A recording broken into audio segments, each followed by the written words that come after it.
Good morning, everyone.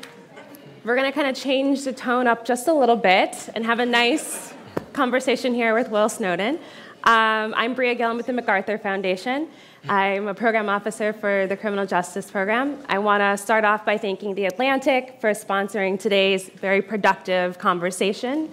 And also should say that The Atlantic has total editorial control of today's summit. In addition, I want to thank The Atlantic for being a wonderful partner with the MacArthur Foundation Safety and Justice Initiative. It's an initiative focused on the misuse and overuse of jails and also focused on reducing racial and ethnic disparities. So I think one thing that we all seem to have in common here is that there can be a better, more effective, efficient, and fairer way that we can use our jail systems. I think one of the goals of the Safety and Justice Challenge is that we've put in an investment of over $100 million to fund 52 different jurisdictions across the country that vary in size and in demographics to look at how do we change the front end of the system. So everything starting at the point of arrest to the disposition of the case.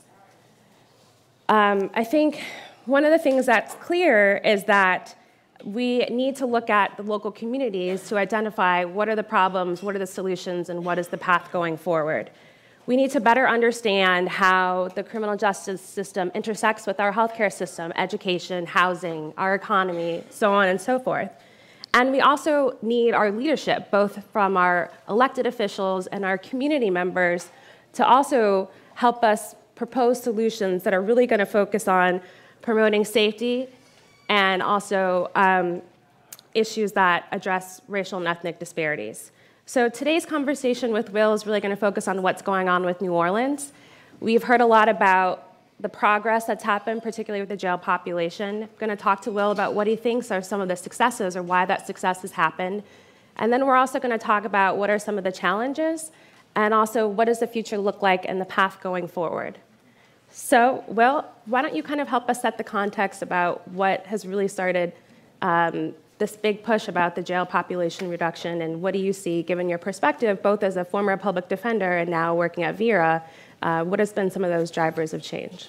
I think it's been really exciting to have this realization that we have really shrunk the size of our jail. We know that before 2005, the average monthly population was about 6,500 people. If we look at the number as of Monday of this week, the population is about 1,139.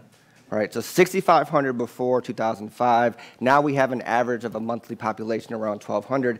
That is a huge achievement, and that change really came from a collaboration of interested government partners, interested community members, really this city understanding that we don't need that size of a jail, and that's very relevant and evident today. Because we have such low numbers, we aren't seeing a rise in crime. We actually have very low crime rates, and really it's a testament to the fact that this size of a city does not need that size of a jail. So you talked a lot about the jail population. I feel like what's missing from that conversation is who exactly are the people that make up that jail population. Can you talk a little bit about the disparities that we see in the justice system, particularly here in New Orleans? In the same sense that I think we should celebrate the reduction of our jail size, we have missed the mark on reducing the disparities, right? So if we know that there's 1,139 people in the jail right now, 919 of them are black males, right? We have 80% representation of black folks in the jail, and that is a huge disparity that we have missed reducing along with our population. We know that the city of New Orleans is about 60% black, 30% white, 5% Latino, 3% Asian. Our jail does not look like that at all. And it's not because there is this idea that black folks are committing crime at higher rates. We know that there are policies in place that are unfairly impacting people of color, and that's what's actually contributing to our the disparity that we're seeing in our actual jail. So what exactly are some of those policies and practices that you just mentioned? And also, can you talk a little bit about we've heard about it before in the beginning about structural racism and how that's been permeated throughout the criminal justice system and, quite frankly, a lot of the systems here in the city. Can you discuss that a little bit as well? Yeah, so there are so many entry points or so many touch points into a journey for somebody going in this system. And we always look at police, right? And the way that arrests are being made, the way that people are even viewed by police in the first place, that's contributing to the disparity as the front door. But we know that this conversation doesn't start with police.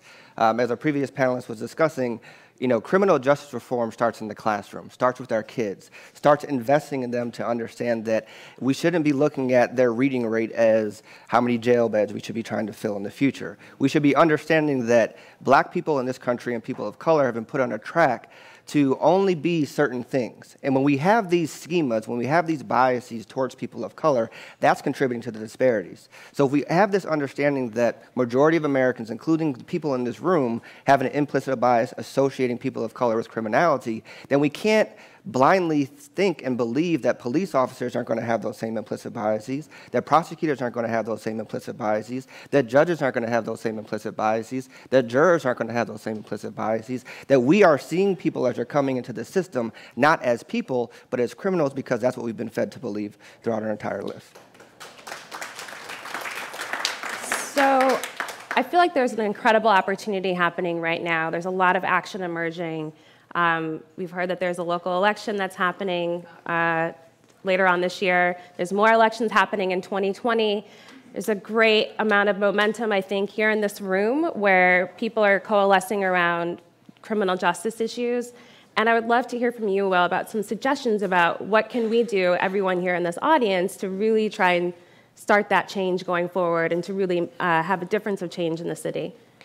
We in this city and in this state are on a very special, I think, there's pendulum swinging in the face of reform, right? In 2017, we had justice reinvestment bills really define what reform could look like in our state and in our city, and we're seeing the benefits of that by a reduction of our overall state incarceration rate.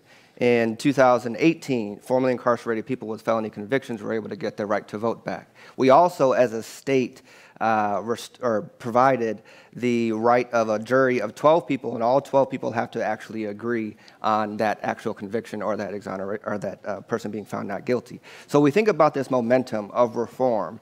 Our eyes are looking at 2020. And in 2020, we have district attorneys that are going to be up for election or re-election, people running for that space, and we have judges that will be up for election as well. To continue this swinging pendulum of reform, we have to understand the individual responsibilities that these stakeholders have. So if we're talking about judges, we can see them as champions and being leaders of eliminating money bail. If we talk about prosecutors, they can be champions and leaders of having practices of screening cases in a very efficient way. We can have conviction integrity units. We can have policies declining marijuana prosecution. These individuals can contribute to the continuing this reform, but they won't be in office if we don't vote. And so when we have conversations about the importance to vote, it's always important to vote for every single election. But when we get mad about something going on in our criminal justice system and we think, oh, it doesn't matter about who we vote for the judge because it doesn't affect me, or it doesn't matter who we vote for DA because it doesn't affect me, we have to eliminate that mentality. We have to understand that it's so very important that that power of the ballot was something that we always all didn't have. Right? Frederick Douglass talks about there's 3 boxes that he's a fan of, and I'm going to mess with the quote, but it's like he believes in the ballot box, right, the gun box, and what's the 3rd box? Y'all remember? Because I don't. Just that there's a 3rd box. Right, but it's the idea that, and the jury box, actually. Yeah. How could I forget? So, these are all very important things, right? And we cannot just sit on the sidelines expecting our system to change. Right? We have this democratic process for us to cast our votes, not only in where we think we are going, but understanding where we've come from and the opportunities that are lying ahead. So how many of you guys are all registered to vote? I feel like that's a very good point that Will has made to make sure you guys are registered. So lastly, we have just about a minute left.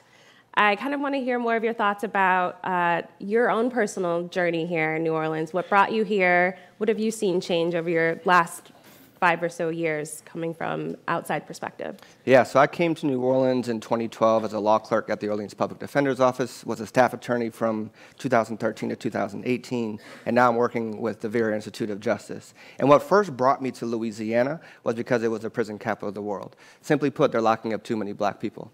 And I know that I wanted to be a part of an office and a movement and in a space that's trying to change that, right? My grandma is from a very small town called Randolph, Louisiana.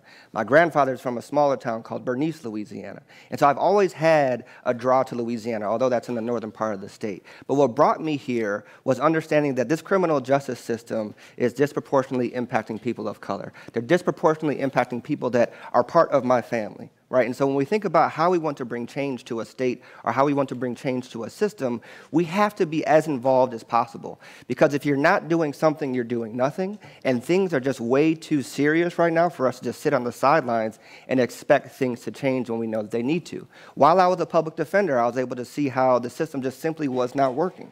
Right? Being at the Vera Institute of Justice, I'm in a space to talk about what policies can be changed to impact the people that are more often coming into contact with that room in the actual courtroom. And so the transition that I've been able to see over time is more momentum and more attention to how we need to be reforming the criminal justice system, because it isn't just a system that lives in isolation at Tulane and Broad, right? We talked about public safety. We talked about who's in the jail, right? People say that, I think the previous panel said 90% of the people in the jail are violent offenders. Let's rewind and understand that all those people are presumed innocent, right? And language and titles is very, very important. And the reason why I share that is because when we think about these implicit biases and these schemas that have been developed within us, when we use phrases like ex-con, or we use phrases like violent offenders when they actually have been adjudicated as such, we are contributing to a mindset that is harming all of us when we even think about how safe we can be in our own city. Well, I wanted to thank you, Will, for this very productive conversation. And thanks to you, everyone. Great.